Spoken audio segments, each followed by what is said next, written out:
இன்றைக்கி நம்ம வீடியோவில் பார்க்க போகிறது மோட்டர் வெஹிக்கிள் ஆக்சிடெண்ட் கேசஸில் வந்து மோட்டர் ஆக்சிடென்ட் கிளைம்ஸ் ட்ரிபியூனல்னு தனியாக இருக்குது.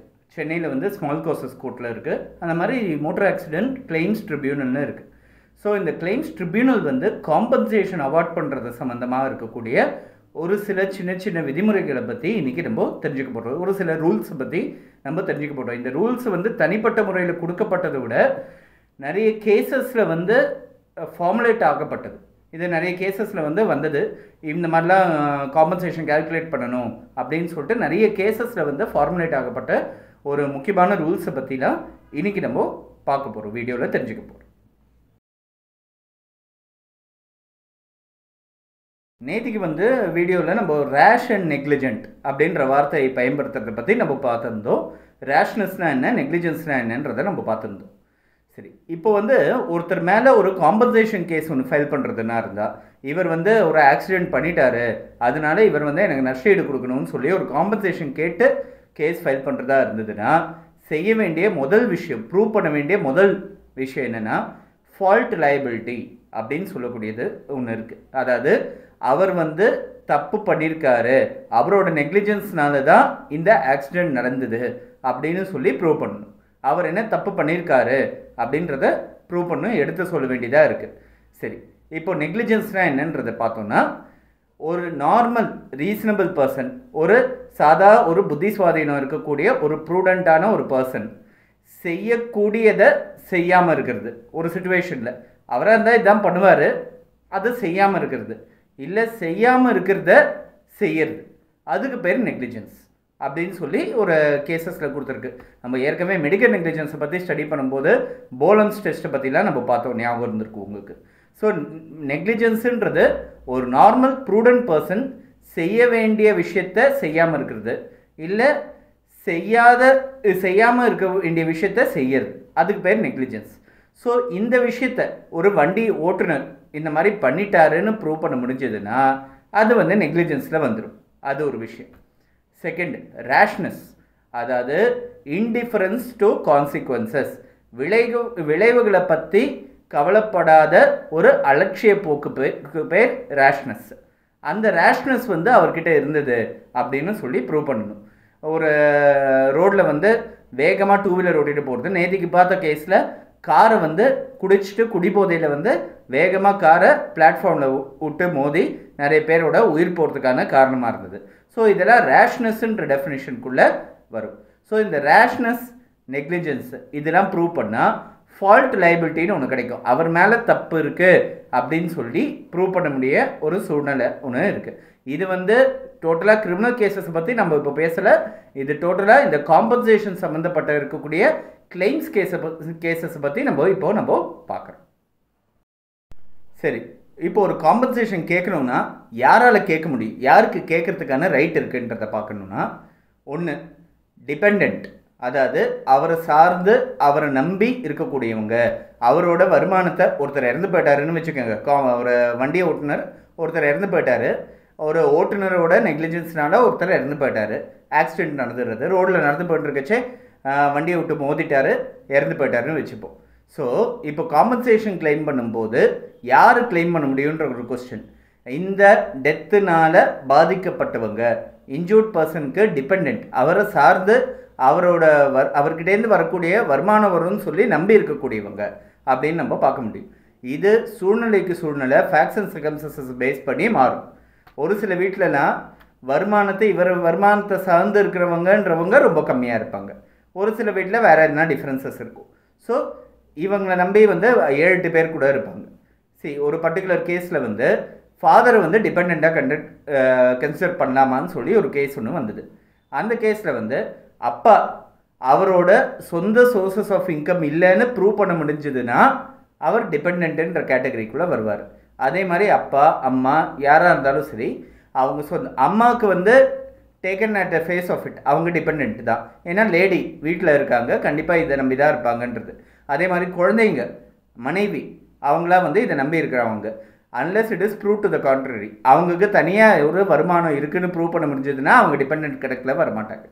அதே மாதிரி அப்பா, அண்ணன், தம்பி, இல்லை வேறு எதுனா சொந்தக்காரங்க, இவர் வருமானத்தை தான் நம்பி இருக்காங்கன்னு ப்ரூவ் பண்ண முடிஞ்சதுன்னா அவங்க டிபெண்ட். ஸோ இது ப்ரூவ் பண்ணணும். இதை அம்மா, மனைவி, குழந்தைங்க அவங்கள தவிர்த்து மற்றவங்களா ப்ரூவ் பண்ணணும். ஸோ லீகல் ஹேர்ஸுன்றது வேற, வாரிசுகளுக்கு ரைட் இருக்குது. அவங்க டிபெண்ட்டாக இருக்காங்க, இண்டிபெண்ட்டாக இருக்காங்கன்றது வேற விஷயம். அவர் இந்த வருமானத்தை நம்பி இருக்காங்களா இல்லையான்றது ரெண்டாம் பட்சம். வாரிசுகளுக்கு ரைட் இருக்குது, நேரடியான ரைட் இருக்குது. ஒரு டெத் கேஸில் வாரிசுகளுக்கு ரைட் இருக்குது. டிபெண்டன்ஸ் வந்து அந்த ஃபேக்ட்ஸ் அண்ட் சர்க்கம்ஸ்டன்ஸை பேஸ் பண்ணி இவர் பர்டிகுலராக டிபெண்ட்டாக இல்லையான்றது நம்ம ஆராய வேண்டியதாக இருக்குது. ஸோ டிபெண்டன்ஸ்னு இருக்குது. லீகல் ஹேர்ஸ்ன்றதுக்கு மூணாவது பாசிபிலிட்டி லீகல் ரெப்ரசன்டேட்டிவ்ஸ். லீகல் ரெப்ரசன்டேட்டிவ்ஸை பற்றி நான் ஏற்கனவே ஒரு தடவை சொல்லியிருக்கேன். சட்ட பிரதிநிதிகள். ஒரு கேஸ் வந்து முடிஞ்ச இடையில வந்து ஒருத்தர் இறந்து போயிட்டார்னா அவர் இடத்துல வந்து மற்றவங்க வர்றது. இந்த பர்டிகுலர் கேசஸில் டிபெண்டன்ஸும் சரி, லீகல் ஹேர்ஸும் சரி, லீகல் ரெப்ரசன்டேட்டிவ்ஸ்ன்றது வருவாங்க. எல்ஆர்ஸ் அப்படின்னு சொல்கிறது உண்டு. இப்போது இந்த ஆக்சிடெண்ட் செஞ்சதே ஒரு லீகல் ரெப்ரசன்டேட்டிவ் தான் அப்படின்னு, ஒரு டிபெண்ட்டு இல்லைன்னா லீகல் ஹேர் தான் அப்படின்னா அவருக்கு ஒரு வருமானம் வரணுன்றத கணக்கில் எடுத்துக்க மாட்டாங்க. ஏன்னா அவரோட தவறுனால அவரே ஒரு நன்மை அடையிறதுக்கான இடத்த சட்டம் கொடுக்காது. No person can take benefit of their own wrong அப்படின்றது சட்டத்தில் இருக்குது. இப்போ காம்பன்சேஷனை எப்படி மதிப்பிடுறது அப்படின்றத பார்த்தா ஜஸ்ட் காம்பன்சேஷன் அப்படின்னு ஒரு வார்த்தையை யூஸ் பண்ணுவாங்க. நியாயமான மதிப்பீடு அப்படின்னு சொல்லி, நியாயமான நஷ்டீடு அப்படின்னு சொல்லி ஒரு வார்த்தையை யூஸ் பண்ணுறாங்க. அதாவது இது ஒரு பொனான்சா, இது ஒரு லாபம், அவர் இறந்து போனதுனால எனக்கு வந்து ஒரு லாபம் கிடைச்சதுன்றதையும் கணக்கெடுத்துக்க கூடாது. அதே மாதிரி எதுவுமே கிடைக்காம அவங்களுக்கு ஒன்றுமே கிடைக்காம வழியே இல்லாத ஒரு சூழ்நிலையும் ஏற்படக்கூடாது. நியாயமான ஒரு அளவீடு, இப்படியும் இல்லாமல் அப்படியும் இல்லாமல் ஒரு அளவீடு இருக்கணும். ஏன்னா ஒருத்தர் உயிரை வந்து மதிப்பிட முடியாது, அது வந்து விலை மதிப்பு இல்லாதது. ஆனால் இந்த விஷயத்தினால நடந்த ஒவ்வொருத்தருக்கும் நடக்கக்கூடிய அந்த பாதிப்பை வந்து குறைக்க முடியும், அதுக்கான வழிகள் இருக்குது அப்படின்றது தான் சட்டத்தில் சொல்கிறது. இந்த ஜஸ்ட் காம்பன்சேஷன் அப்படின்ற ஒரு வார்த்தையை யூஸ் பண்ணுவாங்க. நிறைய கேசஸில், சுப்ரீம் கோர்ட் கேசஸில் இதை காம்பன்சேஷனை எப்படி அரைவ் பண்ணுறதுன்றதுக்கான கைட்லைன்ஸ் வந்து கொடுத்துருக்காங்க. ஃபஸ்ட்டு ஸ்டெப்பு மல்டிப்ளிகண்ட் அப்படின்றத அரைவ் பண்ணணும். அதாவது ஒருத்தர் வந்து மாதம் 10,000 ரூபாய் சம்பாதிச்சிட்ருக்காரு. அவர் சம்பாத்தியத்தில் மாதம் 1,500 ரூபாய் அவர் தன்னோட செலவுக்காக எடுத்துக்கிட்டு 8,500 ரூபாய் வீட்டுக்கு கொடுத்துட்ருக்காருன்னா அந்த 8,500 ரூபாய் பணம் வந்து மல்டிப்ளிகண்ட். ஸோ அது முதல் அந்த அமௌண்ட்டை வந்து அசஸ் பண்ணும். அவரோட செலவுக்காக எடுத்துக்கக்கூடிய பணத்தை வந்து மைனஸ் பண்ணணும். அதே மாதிரி அவரோட செலவுக்காக ஆகக்கூடிய தொகையும் மைனஸ் பண்ணணும். அதாவது வீட்டு வாடகை இருக்கிற அதெல்லாம் ஒரு பக்கம், வீட்டில் வந்து சாப்பாடு வாங்குறது, துணிமணி வாங்குறதெல்லாம் இவருக்கு என்ன செலவாகுன்றதை வந்து சேர்த்துக்கக்கூடாது. ஸோ அந்த மிச்சம் இருக்கிற தொகை, இவர் 10,000 ரூபாய்னா ஒரு 8,500 ரூபாயிலேருந்து 8,000 ரூபாய் வந்து ஒரு மல்டிப்ளிகண்ட் அப்படின்னு சொல்ல முடியும். ஸோ அசஸ் த மல்டிப்ளிகண்ட் ஃபஸ்ட்டு ஸ்டெப். ரெண்டாவது ஸ்டெப் அசஸ் த மல்டிப்ளை. அதாவது ஒருத்தர் வந்து 20 வயசில் இருந்தால் 25 வயசில் இருந்து போயிருக்காரு. ஸோ அவர் எத்தனை நாள் வந்து வேலைக்கு போவார், என்ன வேலை பார்த்துட்டு இருக்காருன்றது இருக்குது. அதுலேருந்து எவ்வளோ வருமானம் வந்திருக்கணும் அவருக்குன்றது, அதில் எத்தனை நாள் அவரோட வேலைக்கு போயிருக்கிறதுக்கான வாய்ப்புகள் இருக்குது. ஒரு 60 நாள், 58 வயசு வரைக்கும் வேலைக்கு போகிறதுன்னு வச்சுக்கோங்க. 60 வயசு வரைக்கும் சூப்பரான விஷயம் வரைக்கும் வேலைக்கு போகிறாருன்னு வச்சுக்கோங்க. ஸோ அது வரைக்கும் என்ன வேல்யூ இருக்குது, எத்தனை நாள், எத்தனை மாதம், எத்தனை வருஷன்றதை கணக்கு போடும். ஸோ முதல்ல வந்து இவர் எவ்வளோ சம்பாதிக்கிறாருன்றதை வச்சு அவரோட செலவுக்கு ஆறு தொகையை நீங்கள் ஒரு அமௌண்ட் வந்துட்டோம். இவர் எத்தனை நாள் அந்த பணத்தை சம்பாதிப்பாருன்றதை ஒரு கணக்கு ஒன்று போடும். இதுக்கு அடுத்தது மல்டிப்ளிகண்ட், மல்டிப்ளையர். இது ரெண்டுத்தையும் சேர்த்தா, இது ரெண்டுத்தையும் இன்ட்டு பண்ணால் ஒரு அமௌண்ட் ஒன்று வரும். 100 மாதம் அவர் வந்து வேலைக்கு போயிருக்கணும், மாதம் 10,000 ரூபாய் கொடுத்துருக்கணும்னா இன்ட்டு 100, 10,000 × 100 10 lakhs. ஸோ இது ஒரு அமௌண்ட்டு. ஸோ இந்த அமௌண்ட்டு வந்து லாஸ் ஆஃப் டிபெண்டன்சி அப்படின்னு சொல்லி ஒரு கணக்கு. ரெண்டாவது லாஸ் ஆஃப் கன்சோர்ஷியம். அதாவது மனைவி கணவர் இழந்துட்டாங்கன்னா அவங்களுக்கு வந்து லாஸ் ஆஃப் கன்சோர்ஷியம், சேர்ந்து கூட வாழ்ந்துக்கக்கூடிய அந்த வாய்ப்பு, லாஸ் ஆஃப் கன்சோர்ஷியம்ன்றது இருக்குது. அதுக்கு ஒரு நியாயமான தொகை 10,000 ரூபாயோ 20,000 ரூபாயோ போடுவாங்க. ஸோ அது லாஸ் ஆஃப் கன்சோர்ஷியம். மூணாவது லாஸ் ஆஃப் எஸ்டேட். அவரோட சொத்து மதிப்பு எவ்வளோ வந்திருக்கணும் அவருக்கு, அவர் இறந்து போனதுனால எதுக்கு வராமல் இருக்கிறது, வருமானம் வந்து தவிர்க்கப்பட்டது அப்படின்றத கணக்கு போட வேண்டியதாக இருக்குது. நாலாவது ஃபியூனரல் எக்ஸ்பென்சஸ். அதாவது அவர் இறுதி சடங்குக்கு ஆகக்கூடிய செலவுகள், அதை என்ன செலவாச்சுன்றதை கணக்கு போட்டு சொல்ல வேண்டியதாக இருக்குது. ஸோ இதெல்லாம் வந்து ஆட் பண்ணால் ஒரு தொகை ஒன்று வரும்.